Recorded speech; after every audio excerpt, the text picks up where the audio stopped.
The Truma combi boiler distributes heat by circulating warm air through a series of vents located in the lounge, bedroom and washroom areas. To activate the system, press the button in the middle of the control panel.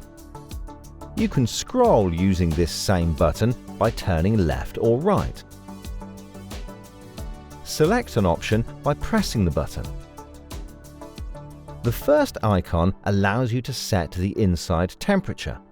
Press the button to select and turn until you reach your desired temperature. Then press the button to set. If the room temperature is 5 or more degrees cooler than the set temperature and you're connected to both mains and gas, a boost option will appear that you can activate for a faster heat up. The second icon is for hot water. Press to select and then turn the button to choose your setting. Eco uses the least amount of power, while Boost is ideal for when you arrive on a site to quickly heat up the water.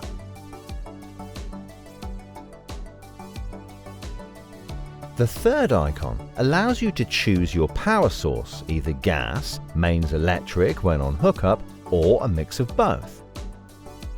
With mains electric, you can also choose between 1 or 2 kilowatts of power.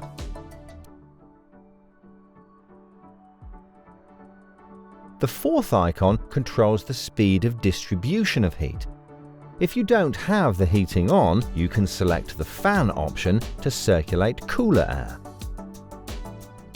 The timer symbol is where you can set a start and end time for the heating.